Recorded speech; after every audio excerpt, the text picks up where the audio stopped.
Guys, it's Jolene from Smith's Nature Friendly Farms. We are hanging out in the greenhouse today, and I'm going to show you guys how we propagate African violets. All right, guys, it has been a beautiful, warm day. I'm just loving the feel of the warmth as we move into spring here in the south. For those of you up north who are still kind of going through winter, I know I've been there. Sometime in May, Calgarians will emerge, but for me down south right now, the weather is gorgeous. But today we're actually in the greenhouse propagating African violets, and this is actually a house plant for me, and it's a great plant because it hangs out in a really low light window, which I love because I want to put greenery in places where sometimes the sun doesn't get to, and it's actually really easy. So let's take a look.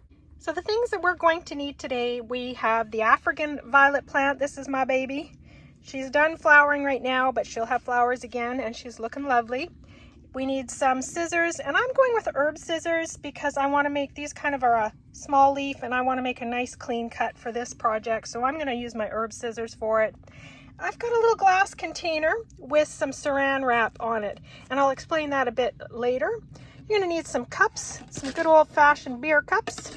No beer pong here today, we're just dealing with plants, and then some soil that is made for African violets. It can be hard to find, but I did find it actually at Home Depot, and you can see there's the African violet. There is actually a blend, you can get it online, that is specific to African violets, but this is supposed to work as well. We're going to go with that, and we're going to get started propagating our African violet. All right, so what we want to do now is we want to take a cutting from our plant. You want to go with a nice green leaf. Try to avoid the yellow leaves. The yellow leaves may root in the end. They'll take significantly longer, but I don't believe it'll start a nice healthy plant. We want to start our plant off healthy. So we're going to take a cutting from a nice healthy leaf.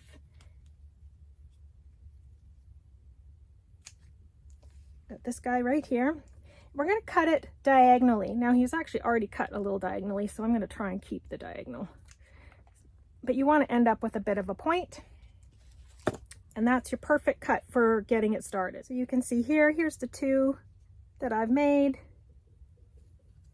So the next step, I've just taken a little glass jar that I have, and I've got some water in it, and I've got some saran wrap over the top, some plastic wrap with a little hole in it.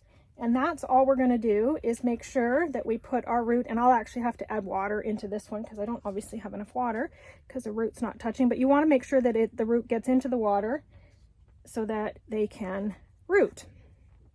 So I'll add some water to this, and then over time, I think it took about 2 weeks at least for the roots. It took quite a while for them to show. And you can see here, these are the ones that I've just done and pulled out of there. This is the yellow one. You can see how the yellow one does not have the root that the green one did. So definitely try and go with your nice green leaves. And our next step now is a very simple thing of planting these guys. So one of the big reasons why people have troubles with African violets is they're watering from the top. And it's not a plant that likes to be watered from the top.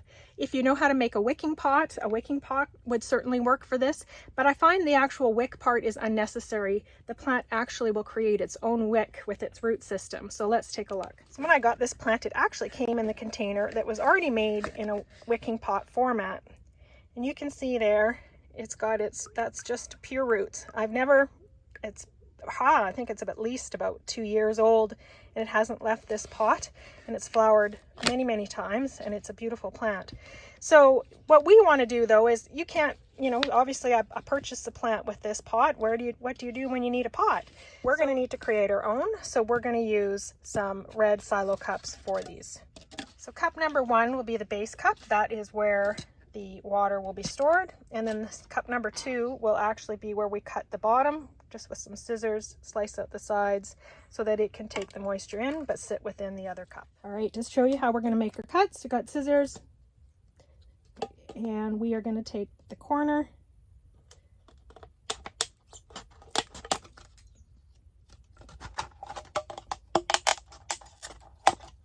voila. We're going to add the soil into the cups with the cuts in them.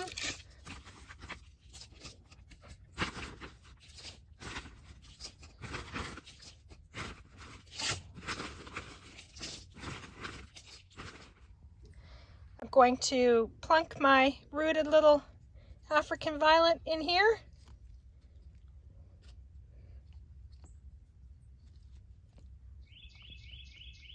And from here, we're going to put it in some already filled up cups. They're kind of, I guess they're about 1/4 of a cup full, almost half. And I don't mind it being over full because I do need it to soak up a little bit of that water into the soil, and that's going to drop down over time. So eventually it will sit proper once the water soaks into these plants and reduces the amount of water in the bottom of the cup. And we want that. If that doesn't soak in, I would moisten them because you don't want your roots to dry out. So if you don't find that that soil soaks up fast enough, you should make sure that you moisten these guys in here so that they don't dry out. But that's essentially it. That's how you would propagate an African violet. All right, guys, I hope you can make yourself a happy, cheerful little African violet for your windowsill now, or multiply them for friends and family, or if you're a market gardener, great way to multiply your plants and sell them at a market. So hopefully that was helpful to you. All the best, you guys. Be friendly, be kind.